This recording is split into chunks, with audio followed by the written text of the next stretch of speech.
So, welcome back with the Take Two Creations in conversation with all these youngsters today with us. And we are still talking about Black Lives Matter. And like Avnish was saying in the last segment about judgments, we are so judgmental as the South Asian older generation. We are always judgmental about Black people. Where do these judgments come from? I can say that the country we came from was always had these biases, although there were not so much racial biases, but there were a lot of social biases that we grew up with. Maybe we carried that with us, that kind, and also that sense of trying to be safe, trying to keep our children safe. We were new to the country, and maybe that's the reason. So I would like to ask Abnish, where do you think these deep rooted judgments come, and is the black community, the way it's presented to us, and the news media that tells us all about the black community, is that the only reason, or there is much more deep rooted social problem this race is so judged by everybody else and discriminated against? Yeah, so I mean that's a very complex question to really understand. I think where people's judgments come from. I mean it's a learned bias, right? You get it from growing up, and I'm not sure it only comes from people living in India. I think when you come here, you start to recognize that, oh, there are Black neighborhoods, and I would feel weird or strange if I go into that community because I know there's a lot of crime and drugs that happen in that community. You start to see these patterns, and I don't know the exact statistics, but I'm sure during the 80s and 90s, when crime was high, people were probably recognizing that certain communities, perpetuated crimes more than others. So it's just this perpetual sort of stereotyping that happens. And once you learn that behavior, it gets very difficult to unlearn that behavior. Even as you sort of move around and you start to recognize your kids teach you something different and things like that, it sort of gets stuck in your head. And it only changes when you see enough information to actually help you to change your mind, but it's difficult. Rupa, you want to go? Well, I was going to say, sorry, I'm trying to figure out where to start. The whole problem with saying Black communities are creating more crime is a problem in itself. Because I agree. Black communities are being reported more. They have different laws that apply to them. They have Black code that goes back to slavery. And this goes back to stereotypes and learned behavior and believing what you're told because of fear and everything else. Because we talked about this a little bit last time. There's been a lot of examples about this. There was a African-American mother who was homeless, who gave a zip code of a good neighborhood to put her 6-year-old child in kindergarten, okay? 5 years in jail. But you have white people paying hundreds of thousands of dollars to get their kids into prestigious Columbia, getting 15 days in jail. There's a huge bias in just the way we look at crime and Black people. And it's a big problem. The fear of it, the stereotype of it, the misrepresentation of it, it goes so far back that we don't even catch it. Like, we're trying to have a discussion right now. No, I've also lived in neighborhoods no Indian people live in, but I didn't feel any different. So because for me, when I hear like a Black person's doing drugs and I'm like, white people have more money to do drugs, what are you talking about? So, also, with that conversation, I read a statistic. It was like 12.5% of people that do illicit drugs are Black people. However, in the jails, it's 30% that are Black that occupy it.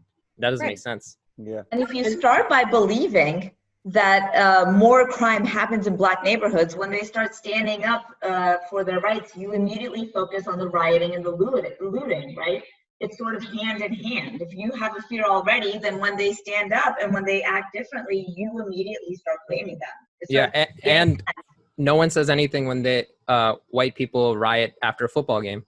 No. No one says anything. I'm so glad you said that, because that really bothers me. You have a culture of people that were introduced into the United States through such brutality and violence.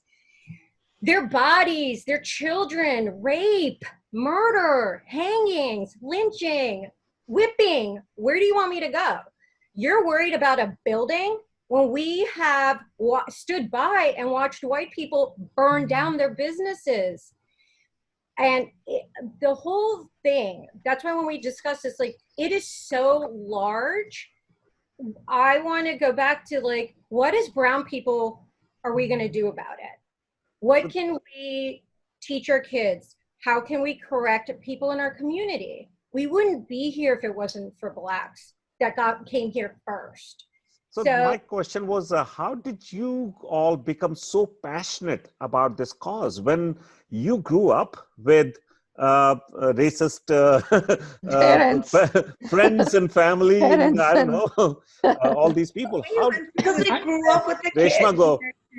I mean, what we went through was child's play compared to what Black Americans go through in this country. I mean, we pale in comparison, and we recognize that because we have information at our fingertips. We see it in front of us. I mean, I've seen it in front of me where, you know, somebody in my high school, I went to a predominantly Black high school, but we had a special magnet program that was all white people, like 20 of us, and then white and Indian people. And it was like a stark contrast. And when somebody that wasn't in the program would say, I have the goal of being valedictorian, everybody would laugh, or they kind of just didn't even give them the time of day. And then also on top of that, Black people, and even as a colored person, I feel like when I come to the table, I have to defend myself and they have to defend themselves. Like, what do you do for a living? How, like, what promotion, you know, like, you have to come locked and loaded with your resume at your fingertips. Whereas a white person, they show up to the table. Do they feel like they have to justify themselves to get the same respect? Absolutely not. And I mean, I see that over and over again, just from a young age. And I mean, I felt like I had to defend myself, but I see my friend next to me that was getting laughed at for having goals, and that wasn't in the program. And so this is the argument that a lot of Indians also use, is saying, hey, we are brown, right? We are also get discriminated against. That does not make us criminals, right? We are not, we are working hard. We are making our living. I know you all are laughing and shaking your heads already, but I really want to bring it out because these are the things that a lot of people believe and live by, because they feel that we also went through this thing and we worked hard and made our lives better. And how long Black people will keep on talking about slavery, that this generation or two generations has not seen slavery. So why is it that Black people cannot lift themselves up just like Asians and Mexicans and South Americans and Chinese? All these people have done it in their lives. All and right. that's exactly Everyone has what a I want to comment. know. Yeah. So that's what I want Priya, to go. really understand. So Priya, you go. I was gonna say everyone has their hands raised. I know. We're all ready. Everybody will get a this is like chance. we're Yes. it all over you guys. So Go ahead. we're gonna have a lot of comments on this. The only thing that I will say, because I know that a lot of other people will cover the things that I want to say also. The only thing that I will say is, if we want to bring it back to a relatable source, if you think about the way that the different castes in India think of each other, I think that's a great example. Yes. Because you know, there isn't a necessarily institutionalized caste system anymore that there has to be sort of a separation between, but there is a societal one. And I think if you are from an upper caste, even you look at lower castes in a certain way, and you immediately judge them and think they're not going to be able to get up. And think about how hard it is for someone of a much lower caste who's been born into poverty in India, who's been born into lower educational situations, how difficult it is for them to lift themselves up because of the generations of that same situation they've been stuck in. And that's exactly sort of what's happened here. We're talking about if colonizers were still in India, they would look at the rest of us the same way that white people do of Black people here. Okay. So I'll let everyone else go. Shamir? Shamir? Oh gosh. I mean, I do want to touch on like, you know, this all stemmed from when they came from slavery, right? Like they were Right. brought here and then they're stripped of their culture and religion. And obviously that makes a huge impact, right? Yes. But like a lot of criticism is, why don't they just snap out of it? Why don't they work harder, you know? And we can easily say that, right? Because we've been brought here as model citizens, and we've had this culture of become doctor, lawyer, engineer, right? If you see someone come from Africa, they have the same sort of mentality, right? Mhm. They haven't been stripped of their culture. They haven't been stripped of their religion. So African Americans, I've interviewed an African and who said that we're sort of different, you know, in that sense. And that once we allow the African Americans, right, we've given them the sort of abilities to get higher in the socioeconomic status, right? People still push them down, right? It's harder for them to get loans. It's harder for them to get accepted into good colleges. Their education is not as good because they're in these areas that are not being as funded as much. So even though they are trying to quote unquote snap out of it, we still, as a society, are giving them a harder time to even rise up to the same status as us. So the whole thing, snap out of it, right? So we're going to give you the worst schools.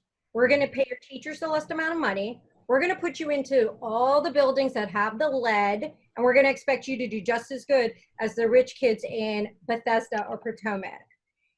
When slavery ended, it wasn't ended because of a choice. It ended because of a war. So when slavery ended, I looked this up, it was the 13th Amendment that ended it. You abolished slavery. They didn't say now, hey, here's the money your family just earned for the last decade. Go buy a nice house and see you at the local bakery. That's not what happened. Other laws were passed to keep Black people in those same positions as slaves. You might not legally be a slave, but you're still a slave. That continues to this day. Ghettos, redlining, property. They didn't give them property and say, hey friend, now that you aren't my slave anymore, I'm going to give you this nice house. No, they said, you guys can go stuff yourself in all these apartments or whatever, which I wanted to bring up something about, someone had said earlier about the pandemic. You have 3 people living in 10-bedroom houses here in Virginia, Maryland, DC, and then you have families of 6 or 7 living in a 2-bedroom house. Why do you think they're not going to get more sick? It is all so interrelated that it's so unbelievable that people are like, just snap out of it and get out of it. It makes no sense. You have people coming into this country with a different level of education, different family values. I can't even get it. The argument to why you don't just snap out of it is so deep and honestly hurtful that it's hard to, like, where do you start? Yeah, I feel like if we were in the same positions, we'd have the same issues, similar issues. Yeah. You know? Can you talk about Montgomery County specifically when we were talking about education? So Montgomery County Public Schools are one of the best public schools in the country. The only factor that brings them down is that they don't have enough programs in place to keep lower income students at the same level as higher income students. That's the only factor. And you know where that happens? In Gaithersburg and in Old Town Gaithersburg and in those areas that are more culturally diverse. And that's why those schools are lower rated, get less funding because they haven't invested. That's the one factor that's holding them back. If they just invest a little bit more there, they'll get more money and the kids will be kept at the same level. That's systemic racism. Yeah. I'm so fascinated by the way you all have actually thought about all these issues. So I just want to say, like, it's amazing how you have related yourself to all these issues, and you're not turning a blind eye like most of us sometimes do. I think personally, like, all my favorite music is Black music, right? All my favorite comedians are Black. All my favorite athletes are Black. All my favorite actors and actresses, they are Black. Like, I consume Black culture. If I don't say anything, like I have to stand up. You know, they made my life so much better. How can I not say something? Interesting. Zakir's but middle then- name is Swahili. And so for me as well, like all the black athletes are my idols, like Kobe Bryant. I love him. I grew up with my son with Kobe Bryant all my life, but I always felt that when the screen life ended, my fascination ended. And it's with most of the people, they can relate to these Kobe Bryants and Michael Jordans and all those, and all the singers and dancers and performers. But that's where, when the screen life is over, their fascination ends too. They never really pay attention to their issues. Compare us, like Asians, Southeast Asians, to them is, I mean, the whole thing on immigrants, like we were screened to be successful. We were weeded out, and the ones that made the cut got to come over.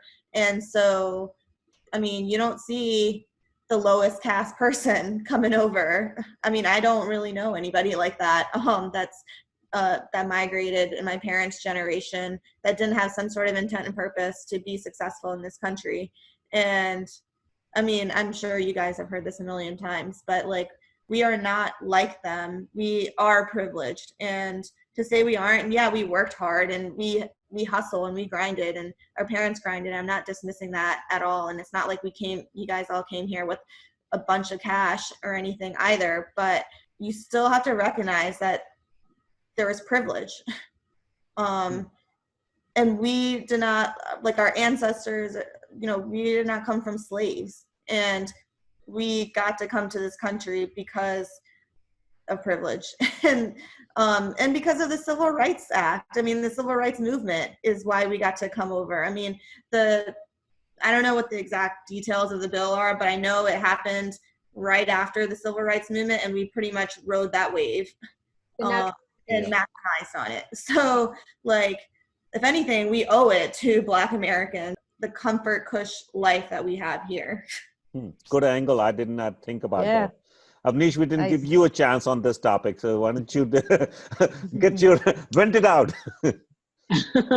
No, these girls have said it, and even Shamir has said it very well. I think all I wanted to add was, I think often socioeconomic status gets conflated with skin color, and they're two separate things. And I think that's kind of what we're getting at here.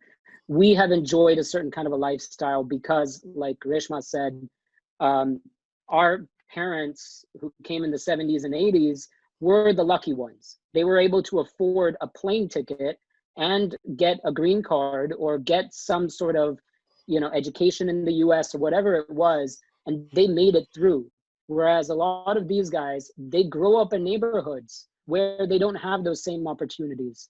And I think one thing people don't realize is, even though we all have different beginnings, we don't always have different ends. And it's not always possible for every single person to make it, because that's the way life is.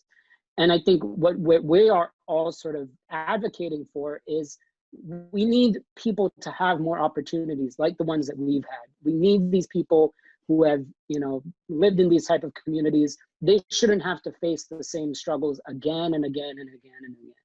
Yeah. And I don't know if you can really call it systemic racism, because I sort of, say the laws have changed. There's technically no law saying that Black people, and I see some heads shaking here. Let him finish. Let him finish first. Hold on. Yes, go ahead, Avnish. The laws have changed. The problem is, it's the people who enforce those laws, right? Right. So it's when you go into a courtroom and that judge sees you, they automatically have a certain perception in their head of who you are. That's why it gets very tough, and people are, it's disproportionate because the mindset that people have. So the only way things are going to change is if we educate people, especially the ones that are older, that are running the country right now, and then we get new blood coming in and really making a difference. Yeah. So Solutions. go ahead, Rupert. I know you've been trying so hard. Go ahead. To put it into perspective, George Floyd got accused of a counterfeit $20 bill. Possibly. We don't even know if he was guilty of it. You got white collar crime, white guys sitting at a computer transferring millions of dollars in their sleep. Yeah. It's Yes, very well said. so many different places. Actually, I wanted to talk about that as well. I think the thing is black crimes or the poor people crime, I will call it, is Blue collar blue or violent poor- crimes or drug poverty crimes. related crimes. Don't say black crimes. Poverty, no, the crimes they usually incarcerated for, Incarcerated more than anything else. lot of those things. Street But at crimes. the same time, there is such a huge scam going on in Wall Street, and even in the White House right now. If somebody opens up Trump's records, I can bet you he has committed more crime than any black living in the United States right now. So I am all. I totally am for that. And that's a very good point. But hello. Let's keep it here on Black Lives Matter. Exactly. So Exactly. let's just keep it there. Let's not go to other avenues.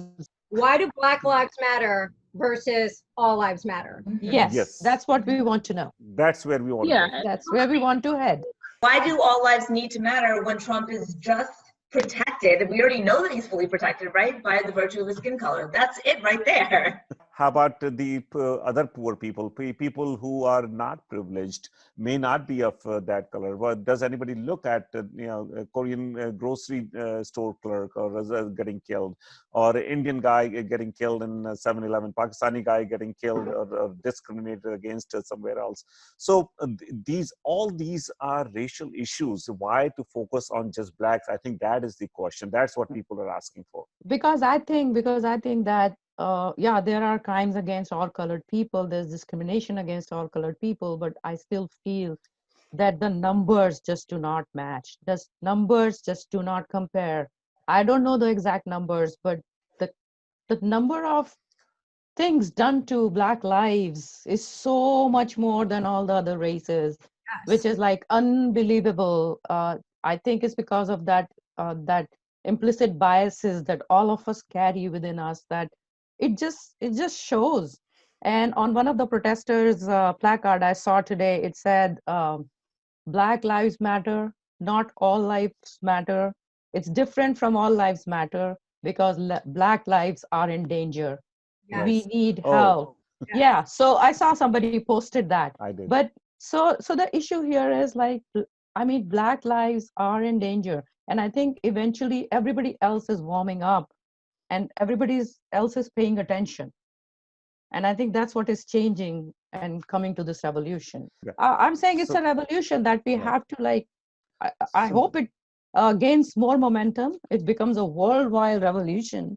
So what I want to ask you all, and every one of you can speak about how we can bring the change, at least in people around you, your parents, your brother, sister, uncle, auntie, whoever you think is still does not believe in Black Lives Matter, how you can change their minds. What is it that you will say to them? Go, Avnish. This made me think of a very strange thing that happened in maybe it was Georgia, I think, or some southern state, where a few years ago they tried to establish this thing where they would get white people to come and have dinner with Black people at a restaurant, and you get a special discount if you sat together with someone you didn't know. It was just this way to sort of get people to get this racist ideology out of their head. Now, while that sounds a little maybe, far-fetched, I think something of that sort needs to happen where, I would love if our families would get to know, the friends that we have, the people that we know, watch some of these videos of Black people, recognize that they're people just like all of us. They have cool talents, they do amazing things. If we start to see them more as just individuals who are part of this wonderful planet that we live on, rather than someone that we should judge based on their skin color, I think that would be something that really changes the world. Great. Frankly. Reshma? So I would say that you first just recognize that you have biases. I think just being like, everybody likes to be defensive or quick to be defensive. Just try not to be defensive. It's okay if you don't know it all. It's okay to acknowledge that you haven't been aware. And then the second thing is to actually, like Avnish said, is get to know other people, listen to their story. Don't make it about yourself. Truly try to get to know them, listen to their stories, and do it with intention. When you're making decisions, everyday decisions, if you're in a place of leadership, like a lot of Southeast Asians are, especially y'all's generation, recognize that there are implicit biases in your hiring, in your promotion, in the resumes that come across your desk. I mean, a person with an African American name, same education, is much more likely to get passed on versus a white person. I mean, there's enough evidence for anybody, you know, we don't need to convince you anymore of it. And I think now it's not just police brutality. It's deeper in everyday lives and everyday decisions that you're making. It's when you're seeing someone poor or seeing someone that's rich, and if they're Black, like, you know, trying not to make these rash stereotypes about them, and just trying to understand where they're coming from and their struggles. And I think that's the biggest thing, is if you're in a place of leadership and if you're in a place of being able to make decisions, I don't think it's enough as a company or a business to just simply say, Black Lives Matter, I believe this is a cause. Like, you have to take actionable steps to really try to unlearn that, as my generation is trying to do. Like, it's not enough to just be saying, I'm listening or I'm doing it. Like, you have to think about it and mull it over and really put together a plan of what you're going to do to combat this, if you really do believe in the cause. Because we can talk all day long and try to be relevant, but it's putting your money where your mouth is. Very well said. Thanks. Thank you. Priya? Yeah, so I think I would say 3 points. One, just first and foremost, understand that the rhetoric that you're using could impact, and you could be talking about the people that I love, that I grew up with. You know, we're having these conversations and we're aimed at educating as many people as we can, but when you're being negative in my home, you're also talking about people that I grew up with and I played with, and I went to school with, and when you say those things, it does also hurt me, and it hurts, the lifestyle that I grew up with. The second thing I wanted to say is, it's important to understand what you're dismissing. So if you are dismissing the Black Lives Matter movement, what you're dismissing is literally the exact same benefit that you were given by coming to this country and getting to the point in which you are. All they're asking for is an equal opportunity to control their own outcomes. That's all it is. Access to education. Give us the same access to healthcare, to food, to a lifestyle, so that we can do all the things that other people have so successfully done. They're not asking for anything more than that. They're not asking for special treatment. They just want to be treated equal by the system. And then the third thing, to Reshma's point, just to reiterate, read, educate, ask questions. There's no harm. When people ask about our cultures, we love, any auntie and uncle loves educating people about their culture. They do. They love telling you about Diwali. They love telling you about Hinduism. They love telling you about Islam. Other people love talking about their culture. Ask about it. It's okay. I grew up in this world, and I still ask my Black friends, I have a Black cultural question, and they'll answer me openly and honestly, and we'll laugh about it and we'll joke, and it's a way of educating yourself. You don't have to learn in a vacuum. So yeah, so there's different information out there. At the very least, just educate yourselves, because it helps us as a community and as a society. Yeah, very good. Very well said. Shamir. Shamir.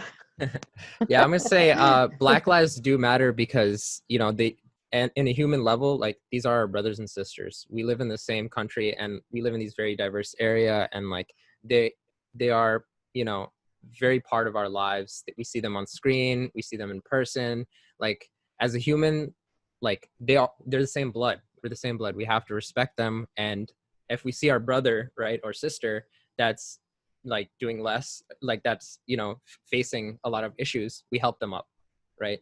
And I think we have to help our brothers and sisters up when they're in a time like this, and they have been facing these hard times. So how do we do that? I mean, a lot of us talked about it, but we can donate to these areas that they need help. They need more funding, right? And so many people are doing that. Our celebrities have donated. Michael Jordan is donating 100 million for the next 10 years to all these communities that need help funding, and just learn more, educate, as well as, maybe show up. I know like my mom and you guys go to homeless shelters and really like go to these communities and help them and see them what they're doing. So yeah. Thanks. Yep. Thank you. Rupa. That was really well said. Priya said it, education. When you turn on the news and you hear there's more Black people getting on food stamps, that's when you go on the computer and you say, but wait a minute, there's more white people already on food stamps than there are Black. Education. Stop listening to the media and educate yourself.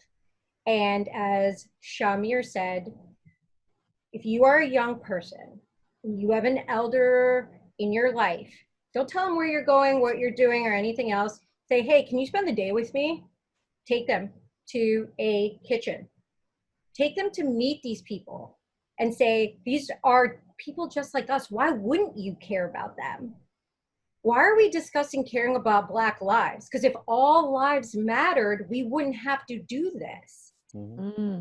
Expose people. True that.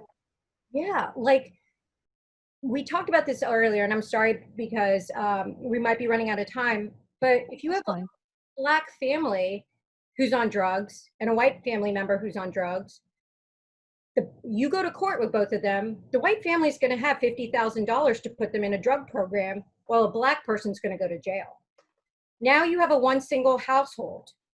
You're worried about how well Black kids do in school. Their mom has to worry about food on the table and diapers and other things like that. I'm not worried about school 100%. So, or I have a son who has some special needs. I can't afford to put him in a $2,400 per week program. We're mostly white.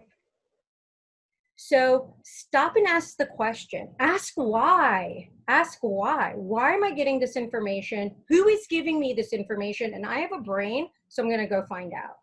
Seriously, just ask. And young people keep giving our elders the information, just like we're going to give our children this information. That's great. Fantastic. And believe me, Priya does that with me all the time. That's what she does. So that's how I'm learning. Chetna, you want to say your last words? I just want to say, like, it has been so educational for me. I mean, I knew a lot of things. I knew a lot of facts, but all like scattered facts. I had my biases, which are totally gone since last 2 weeks. Trust me. Whatever little I had in me is gone. And my part, what I can do is give a platform to you people to come up and talk to us. And I will try even more when in person I meet you guys. I'll try to talk to you. I'll try to get to know these people, which I never did. And that's all I can say. And it can make me aware of their issues, and it can make me so that I can help them whatever I can as a human being. And like Shamir said, like give them your hand and just help them up. And let's just do that. Yeah. And thank you guys. And thank you all. And all I can say is I'm privileged to have a daughter like Priya and my son and daughter-in-law. They all are a light to me. I am learning from them because of them. And good thing is where I don't believe in God, but I have been given an open mind, at least, or I have acquired open mind. So I will keep on using that in some ways and learn from everybody else. And I believe that there is no end to learning, and we can learn all of our lives and do whatever we can do. And that's why we are involved in a lot of social activities, community activities, and trying to learn from them. So I sincerely thank you, and keep on doing, make this world better place to live for you and for your children. And for our children too. So one last disclaimer, since you mentioned your daughter, I'll mention my daughter-in-law as well. Reshma, I love you and thank you for educating me. And my beautiful niece, Rupa, who's right here. And I love you, Rupa. Thank you so much for doing this for us. And the other two boys who are almost like my boys anyways, because they belong to my good friends. So Yes. it's all good. It's Yes. all in the family. You all are our family. So Yes. thank So you all. we love Salute you. you all. Bye-bye. Thank you, Bye. guys.